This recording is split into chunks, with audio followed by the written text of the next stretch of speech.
So, as they say, light is the best disinfectant. In this case, it might be. Let's go through this again. The research said UV light on non-porous surfaces could kill the virus. And yet here the president is suggesting putting light through the skin. So supposing we hit the body with a tremendous, whether it's ultraviolet or just very powerful light, and I think you said that hasn't been checked, but you're going to test it. And then I said, supposing you brought the light inside the body, which you can do either through the skin or in some other way. And I think you said you're going to test that too. Sounds interesting. The president didn't stop there. Watch as he tried to bring in Dr. Birx on this idea.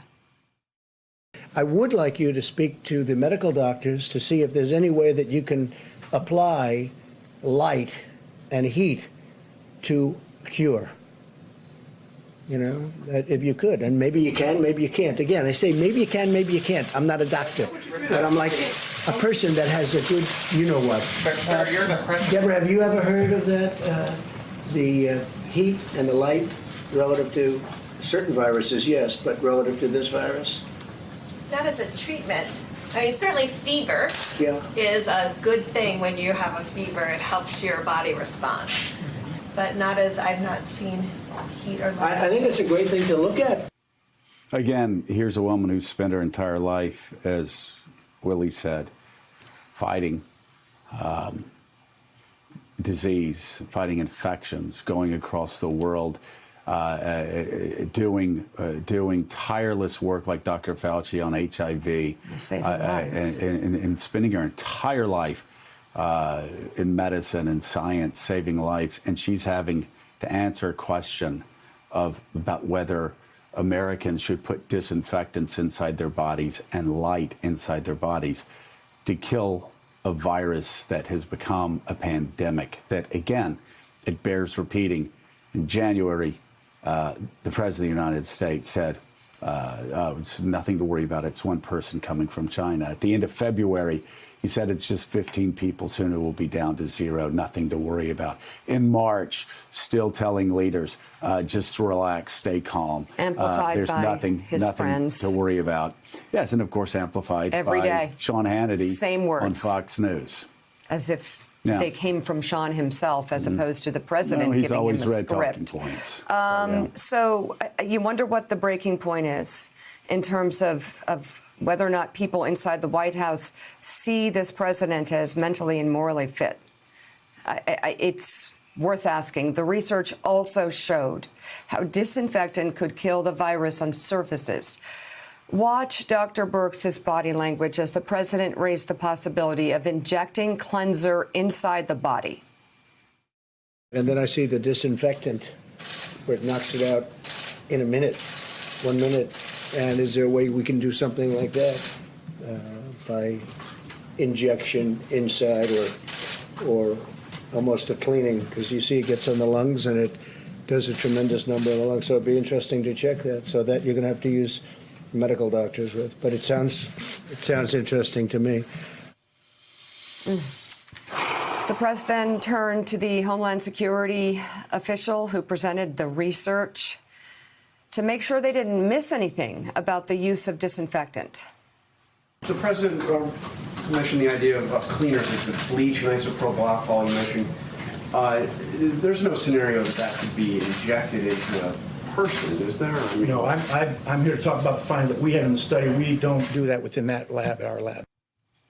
Okay, and then the president's theory about summer weather possibly killing the virus. Again, just to remind everybody, the president had been saying for months that this was going to magically go away in April.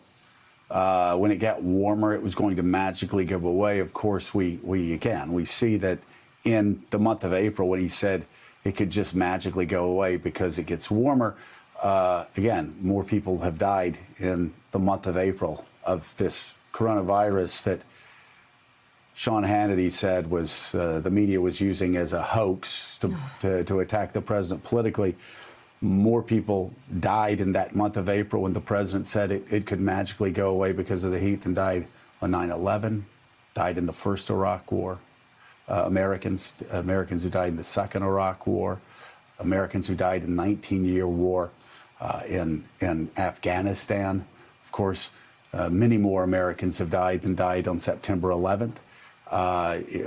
In fact, you could compare the combat deaths in the Korean War, the entire Korean War. More Americans have died of this virus that just a few months ago Sean Hannity was calling a hoax, saying that the media's coverage of it was a hoax. He said that on March the 9th. More people have died in this month of April when the president said it was going to magically go away than died in all of the Korean War. And yes, most likely by the end of this week, more Americans will have died of this pandemic, which the president said was going to magically go away when it got warm in April, could just magically go away when it gets warm. Most likely by the end of this next week than died in the entire Vietnam So this War. concept of the summer weather killing the virus, that too got a real-time fact check. A lot of people have been talking about summer. Maybe this is one of the reasons. I once mentioned that maybe it does go away with heat and light, and people didn't like that statement very much. The fake news didn't like it at all, and I just threw it out as a suggestion, but it seems like that's the case. It would be irresponsible for us to say that we feel that the summer is just going to totally kill the virus and that if it's a free-for-all and that people ignore those guides. That is not the case.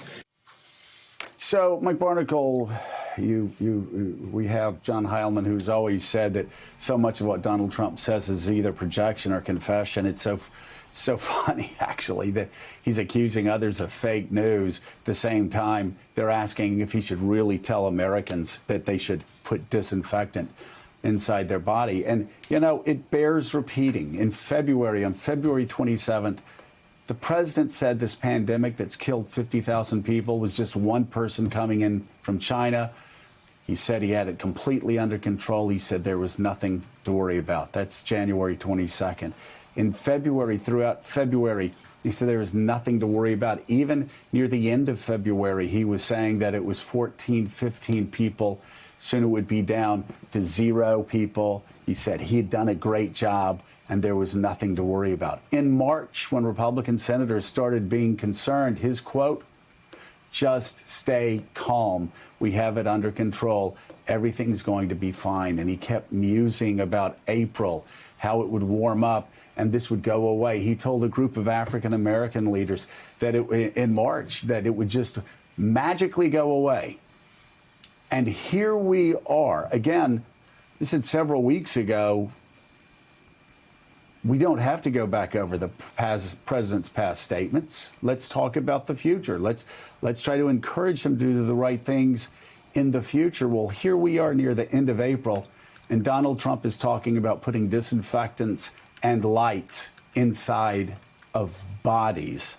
And he's been corrected time and again this week by his doctors who are saying, yes, it's going to come back in the fall after the president says it's not going to come back in the fall.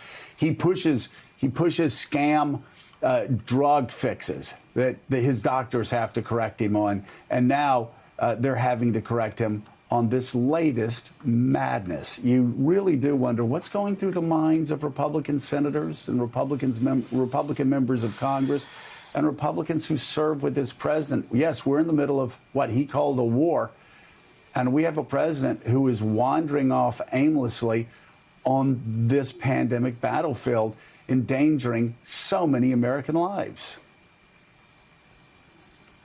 Well, Joe, in a rational political world of which we are not part, we're no longer a part of that. There is no longer a rational political world around us.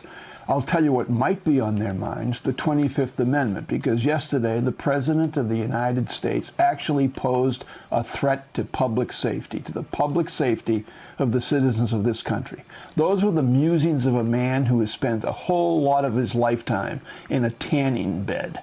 So he's been exposed to ultraviolet rays in order to look like he has a tan all the time. Those were the irrational rants of a man who somewhere out in this country, God forbid, some adherent of his, someone who follows him closely and adores him, and there are many people like that, will take a little sip of Clorox bleach today to ward off the potential of the virus, and they will die. And then to your other point that you raised earlier, you have Dr. Birx standing there. So I pose this question to the country. How would you feel if Dr. Birx and Dr. Fauci both resigned under protest that the president is acting like someone who is mad, someone who has gone temporarily insane, who is deranged, who feels cornered, who will say anything to get out of anything at a particular moment in time? Not long term, not leadership, not looking down the road, but get out of something like right now. How would you feel if they resigned? Well, that would be terrible news for the country, of course, and they've hung in this long. Let's hope they continue to. Here's some reaction from around the world. Headlines, newspapers: dangerous, bizarre, insane, horror. Those are some of the headlines from the papers in the UK on President Trump's suggestion yesterday that, again, injections of disinfectants like bleach and UV light into the body may treat coronavirus. He's just throwing out ideas, he says. Australia's top doctor called the president's suggestion quite toxic, and the New Zealand Herald framed Trump's comments on disinfectants as, quote, potentially fatal, saying, quote, to be 100% clear, those are not things anyone should be doing.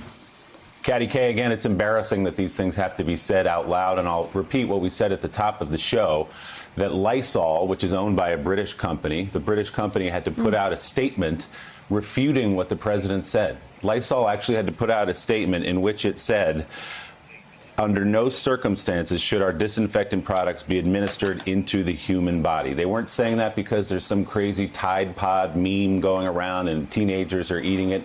They're saying it because the most powerful man in the world offered it as a suggestion, just throwing out ideas, bringing ideas to the table at the podium in the briefing room at the White House yesterday.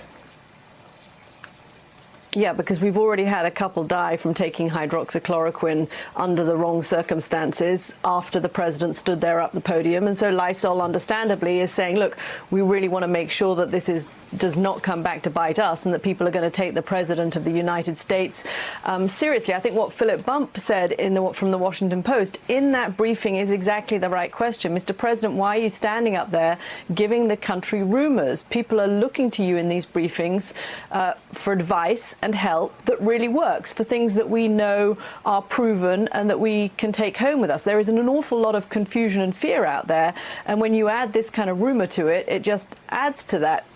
We've already seen the erosion of America's leadership when it comes to this coronavirus. There is almost nothing that the rest of the world is looking to America for guidance on at the moment. The number of deaths, the number of cases, the lack of testing, the lack of ventilators, the lack of preparation, a system that just doesn't work to cope with this, a public health system that doesn't work to cope with this, the rows between the states and the White House over who has authority, who doesn't have authority. It's been a shambles. And the country that has led the world for the last 70 years is certainly not leading the world at the moment. But when the president stands there and says this kind of thing, he's also hurting himself politically here. I mean, you look at that AP poll from yesterday, only half of Republicans have trust in what the president is saying when it comes to COVID. 22% of Republicans say they have little or no trust in what Mr. Trump is saying about the COVID-19 infection. So I'm not quite sure how he thinks he's helping himself when he riffs like this,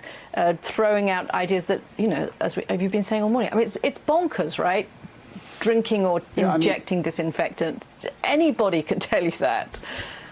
I mean, you look at those numbers, you look at the poll numbers, for those that are listening on the radio right now, it's 47%. Only 47% of Republicans have confidence in what the president's saying. Mika, even in his own party, he doesn't even have a majority of support for people who believe what he's saying. It's just a plurality. Well, every day, these briefings, I will say, you know, amid the controversy as to whether or not they should be shown in terms of their value for having truthful information, that's a great debate. But every day, these briefings reveal something new about this president that people are able to see for themselves because this impacts their mortality. He doesn't get that, and it happens every day. And you see these numbers. Let's bring it. Thanks for checking out MSNBC on YouTube, and make sure you subscribe to stay up to date on the day's biggest stories. And you can click on any of the videos around us to watch more from Morning Joe and MSNBC. Thanks so much for watching.